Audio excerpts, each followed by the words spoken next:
Hello, Bacho. How are you all? I hope each one of you is absolutely good. I'm your biology educator, Dr. Diksha. Welcome you all in today's class, जिसमें हम पढ़ने वाले हैं class 11 biology का 16 chapter excretory product and their elimination. उसमें भी पहले हम पार्ट 1 लेने वाले हैं, that is introduction to excretory system. इस चैप्टर की बात करें बच्चों तो इस चैप्टर में मेजर 9 टॉपिक्स हैं। पहला टॉपिक क्या है? Introduction to excretory system, then human excretory system, then urine formation, function of the tubules, then mechanism of concentration of the filtrate, then regulation of kidney function, maturation, role of other organ in excretion, and में आपका topic आ जाएगा disorders of excretory system. बच्चों living organisms की बात करें तो living organisms में different chemical reactions चलती हैं। बॉडी के अंदर डिफरेंट केमिकल रिएक्शन चलती है ना, जिनको क्या बोला जाता है? Metabolic reactions. क्या बोला जाता है? Metabolic reactions. मेटाबॉलिक रिएक्शंस दो तरीके की होती हैं, कैटाबॉलिक रिएक्शन और एनाबॉलिक रिएक्शन। एनाबॉलिक रिएक्शंस में क्या होता है? छोटे छोटे मॉलिक्यूल, स्मॉल मॉलिक्यूल्स बाइंड होकर क्या बना देते हैं? लार्ज मॉलिक्यूल बना देते हैं। जैसे छोटे छोटे अमीनो एसिड जुड़कर क्या बना देंगे? प्रोटीन बना देंगे, राइट। और कैटाबॉलिक रिएक्शंस क्या होती हैं? जब एक लार्ज मॉलिक्यूल ब्रेक डाउन हो जाता है और छोटे छोटे मॉलिक्यूल रिलीज होते हैं, उनको क्या बोला जाता है? कैटाबॉलिक रिएक्शंस बोलते हैं। जैसे न्यूट्रिएंट्स का ब्रेकडाउन है ना, न्यूट्रिएंट्स का ब्रेकडाउन होता है तो क्या बनेंगे? छोटे छोटे मॉलिक्यूल्स बनते हैं, साथ ही साथ large amount of energy release होती है ना। फूड का जब ब्रेकडाउन होता है तो एनर्जी रिलीज होती है ना, ठीक है। इन रिएक्शंस में बच्चों बहुत सारे यूजलेस और हार्मफुल सब्सटेंस रिलीज होते हैं, ठीक है।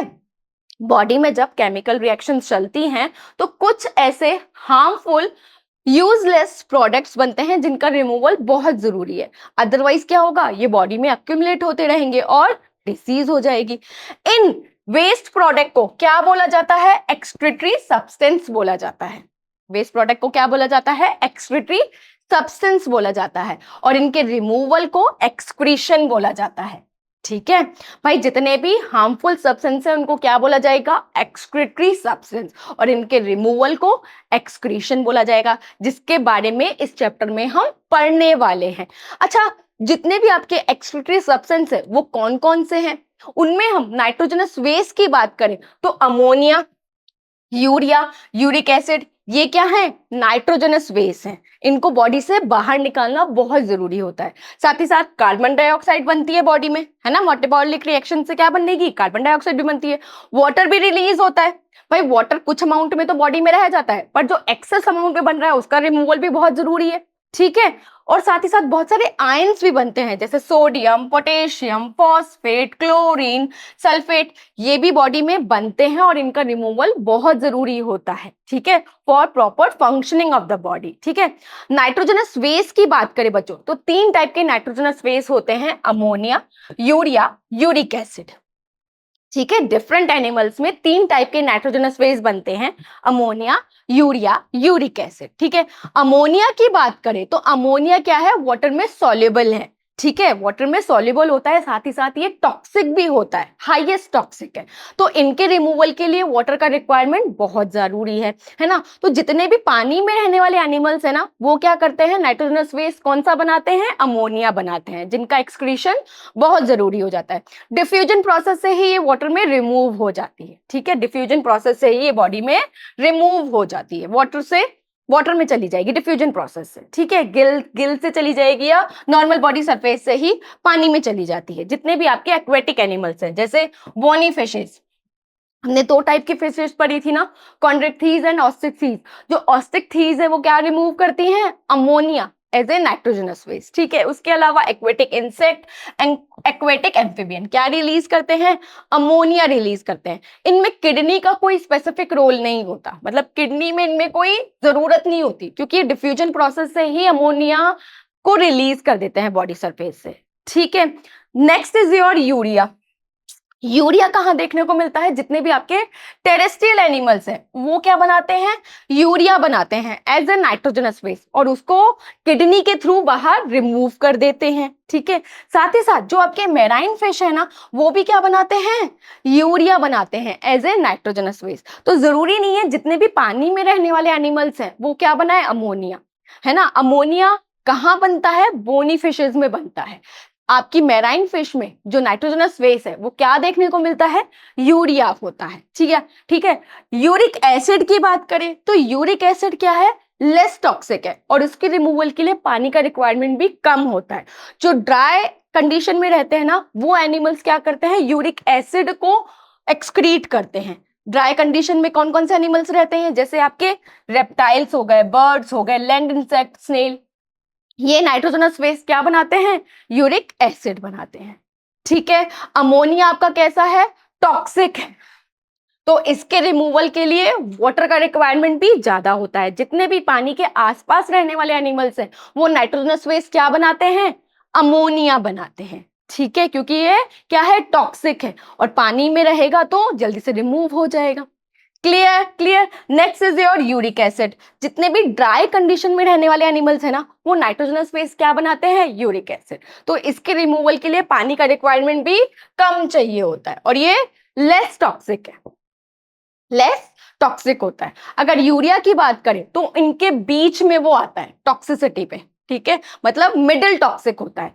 अमोनिया और यूरिक एसिड के बीच में आता है टॉक्सिसिटी लेवल पर। ठीक है।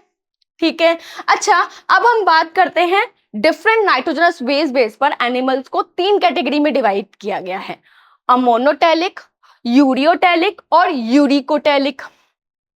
अमोनोटैलिक ऐसे एनिमल्स होते हैं जो अमोनिया को नाइट्रोजनस बेस फॉर्म में रिलीज करते हैं। ठीक है।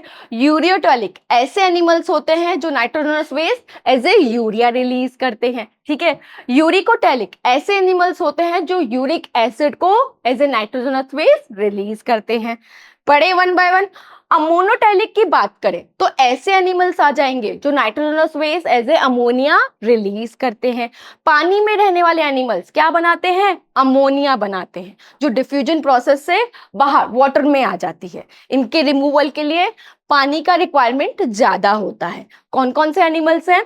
आपके bony fishes, amphibian, aquatic amphibians और एक्वेटिक इंसेक्ट क्या रिलीज करते हैं? नाइट्रोजनस बेस अमोनिया रिलीज करते हैं। टॉक्सिक होता है अमोनिया। ठीक है, एज ए अमोनियम आयन ये वाटर में डिफ्यूजन प्रोसेस से रिलीज कर देते हैं। Next is your ureotelic. Ureotelic ऐसे एनिमल्स होते हैं जो as a urea nitrogenous base को रिलीज करते हैं। ठीक है, ये कहाँ बनता है? यूरिया लिवर में बनता है। ठीक है, ब्लड में आएगा, ब्लड में रिलीज होगा, लिवर में बनता है, लिवर से ब्लड के थ्रू कहाँ आता है? किडनी में आता है, जहाँ पे ये फिल्टर्ड होता है और उसके बाद एक्सक्रीट हो जाता है। ठीक है, कुछ अमाउंट में जो यूरिया है वो किडनी मैट्रिक्स में रह सकता है क्योंकि ये टॉक्सिक भी कम होता है, साथ ही साथ ऑस्मोलैरिटी भी मेंटेन रहती है। मतलब जब बनता है ना ये लिवर में तो उसके ब्लड के थ्रू कहाँ आता है? किडनी में। तो किडनी मैट्रिक्स में थोड़ा अमाउंट में ये रहता है ऑस्मोलैरिटी मेंटेन करने के लिए। कौन से एनिमल रिलीज करेंगे? Terrestrial animals. ठीक है, साथ ही साथ आपके मैराइन फिश भी क्या रिलीज करती हैं? यूरिया रिलीज करती हैं। Clear. Next is your uricotelic. Uricotelic ऐसे एनिमल्स होते हैं जो यूरिक एसिड रिलीज करते हैं एज ए नाइट्रोजनस बेस। इनके रिमूवल के लिए पानी का रिक्वायरमेंट कम होता है, तो एज ए पैलेट या पेस्ट ये अपने नाइट्रोजनस बेस को रिलीज कर देते हैं in the form of uric acid. ठीक है, कौन कौन से एनिमल्स हैं? इसमें आ जाएंगे reptile, birds, moth and terrestrial snake. ये ड्राई कंडीशन में रहने वाले एनिमल्स हैं, तो ड्राई कंडीशन में पानी की वैसे ही कमी है, तो इनके एक्सक्रीशन के लिए कम अमाउंट में पानी चाहिए होता है। क्लियर। ये तो बात हुई वर्टिब्रेट्स में कि वर्टिब्रेट्स में किस तरीका नाइट्रोजनस बेस बनता है, वो किस तरीके से रिलीज करते हैं। अब हम बात करते हैं इनवर्टिब्रेट्स की। इनवर्टिब्रेट्स में बच्चों सिंपल ट्यूबुलर फॉर्म में क्या मिलती है? स्ट्रक्चर्स मिलती हैं, एक्सक्रीटरी स्ट्रक्चर्स मिलती हैं। जैसे हम पहले बात करते हैं प्रोटोनेफ्रिडिया की, जिसे फ्लेम सेल या सोलेनोसाइट भी बोला जाता है। ठीक है, ये कहाँ देखने को मिलती हैं? फ्लैटवर्म में। फ्लेम सेल फ्लैटवर्म में, right. Example is your planaria, है ना। फ्लैटवर्म में क्या देखने को मिलती हैं? फ्लेम सेल्स या प्रोटोनेफ्रिडिया या सोलेनोसाइट्स देखने को मिलती हैं, जो कि कैसी होती हैं? सिंपल इन स्ट्रक्चर होती है, ट्यूबुलर फॉर्म है। ठीक है, साथ ही साथ रोटिफर्स में, सिंपल एनेलिड्स में और सेफेलोकॉर्डेट्स जैसे एम्फिऑक्सिस में क्या देखने को मिलेगा? प्रोटोनेफ्रिडिया या फ्लेम सेल या सोलेनोसाइट्स देखने को मिलेंगी। ये रिमूवल ऑफ नाइट्रोजनस वेस्ट में तो हेल्प करती ही करती हैं, साथ ही साथ ऑस्मो रेगुलेशन में भी बहुत हेल्प करती हैं। क्या? Flame cell. ठीक है। इनवर्टिब्रेट्स में सिंपल ट्यूबुलर फॉर्म में क्या मिलती हैं? एक्सक्रीटरी स्ट्रक्चर्स मिलती हैं। जैसे पहले हमने बात की प्रोटोनेफ्रिडिया की। प्रोटोनेफ्रिडिया को फ्लेम सेल या सोलेनोसाइट भी बोला जाता है। कहाँ देखने को मिलती है? प्लेटीहेल्मिन्थेस में, फ्लैटवर्म में। जैसे example planaria. Clear? Next structure is your nephridia. Nephridia कहाँ देखने को मिलता है? अर्थवर्म में या हायर एनेलिड्स में देखने को मिलता है। ठीक है।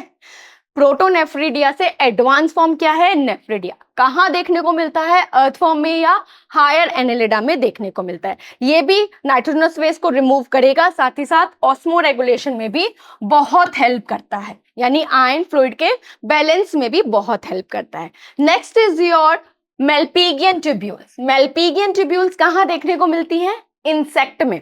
हमने कॉकरोच में पढ़ा था ना, कॉकरोच में क्या मिलती है? Excretory structure, malpighian tubules. ये भी नाइट्रोजनस वेस्ट के रिमूवल में हेल्प करता है, साथ ही साथ ऑस्मो रेगुलेशन में भी बहुत हेल्प करता है। नेक्स्ट हम बात करें प्रॉन की, क्रस्टेशियंस की। इनमें क्या देखने को मिलता है? इनमें ग्रीन ग्लैंड या एंटीनल ग्लैंड्स देखने को मिलती हैं बच्चों। ये ग्लैंड्स होती हैं जो नाइट्रोजनस वेस्ट को रिमूव कर देती हैं। ठीक है। इनवर्टिब्रेट्स में क्या क्या देखने को मिला हमें? प्रोटोनेफ्रिडिया, नेफ्रिडिया, मेल्पिगियन ट्यूब्यूल्स और आपकी ग्रीन ग्लैंड। वर्टिब्रेट्स में क्या मिलता है? वर्टिब्रेट्स में किडनी देखने को मिलती है, जो कि कॉइल्ड ट्यूबुलर फॉर्म है, अपने नाइट्रोजनस वेस्ट को रिमूव करती हैं। क्लियर? इस तरीके से टेबल बना के भी आप याद कर सकते हो। प्रोटोनेफ्रिडिया, फ्लेम सेल, सोलेनोसाइट कहाँ देखने को मिलते हैं? प्लेटीहेल्मिन्थेस में, फ्लैटवर्म में जैसे प्लेनेरिया में, साथ ही साथ रोटिफर्म में, लोअर एनेलिड्स में और सिफेलोकॉर्डेट जैसे एम्फिऑक्सिस में देखने को मिलता है। ठीक है। नेफ्रिडिया कहाँ देखने को मिलता है? अर्थवर्म में या हायर एनेलिडा में देखने को मिलता है। ठीक है। फिर हम बात करें मेल्पिगियन ट्यूब्यूल्स की। मेल्पिगियन ट्यूब्यूल्स कहाँ देखने को मिलती है? कॉकरोच में। फिर हम बात करें ग्रीन ग्लैंड या एंटीनल ग्लैंड की, कहाँ देखने को मिलती है? क्रस्टेशियंस में। क्लियर? इस तरीके से टेबल से आपको याद हो जाएगी। वर्टिब्रेट्स की बात करें तो वर्टिब्रेट्स में क्या देखने को मिलती है? किडनी देखने को मिलती है for the removal of nitrogenous waste. Clear? Clear? आज के इस लेक्चर में बच्चों हमने क्या देखा? हमने इंट्रोडक्शन टू एक्सक्रीटरी सिस्टम देखा, किस तरीके से कौन कौन सा नाइट्रोजनस वेस्ट लिविंग ऑर्गेनिजम्स में बनता है, किस टाइप के एनिमल्स होते हैं, इनवर्टिब्रेट्स में किस टाइप की एक्सक्रीटरी स्ट्रक्चर्स देखने को मिलती हैं। समझ में आ गया? तो चलो कुछ क्वेश्चंस कर लेते हैं। पहला क्वेश्चन क्या है बच्चों? The most toxic of the following is, सबसे ज्यादा टॉक्सिक नाइट्रोजनस वेस्ट कौन सा होता है? अमोनिया। अमोनिया ही होता है ना, जिसके रिमूवल के लिए वाटर का रिक्वायरमेंट बहुत ज्यादा होता है।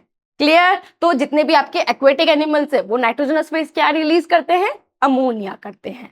Next question, which of the following types of aquatic insects belong, aquatic animals में किस टाइप का नाइट्रोजनस वेस्ट बनता है? अमोनिया। वो किस फॉर्म में रिलीज करते हैं? अमोनियम आयन में। अमोनियम आयन में तो क्या कहलाएंगे? अमोनोटैलिक कहलाएंगे। भाई पानी में रहने वाले जितने भी एनिमल्स हैं वो अमोनिया को रिलीज करते हैं तो क्या कहलाएंगे? अमोनोटैलिक कहलाएंगे। Clear? Next question, which ion are excreted by diffusion from the surface of the gills of fishes. भाई डिफ्यूजन प्रोसेस से वो क्या निकालती हैं? Ammonium ion. अमोनियम आयन निकालती है जो वाटर में सॉल्युबल है। Next question, malpighian tubules in cockroach aid in the excretion and space of nitrogenous waste। भाई मेल्पिगियन ट्यूब्यूल्स कहाँ देखने को मिलती हैं? कॉकरोच में। किस में हेल्पफुल है? नाइट्रोजनस वेस्ट के रिमूवल में, साथ ही साथ ऑस्मो रेगुलेशन में। तो ऑस्मो रेगुलेशन में हेल्प करती है क्या? आपकी malpighian tubules. Clear? Next question, in crustaceans the antennal gland performs the function of excretion। हाँ, क्रस्टेशियन में क्या देखने को मिलता है? ग्रीन ग्लैंड या एंटीनल ग्लैंड। तो स्टेटमेंट इज ट्रू। ये है आज का लेक्चर जिसमें हमने इंट्रोडक्शन टू एक्सक्रीटरी सिस्टम के बारे में पढ़ा। Thank you so much for watching.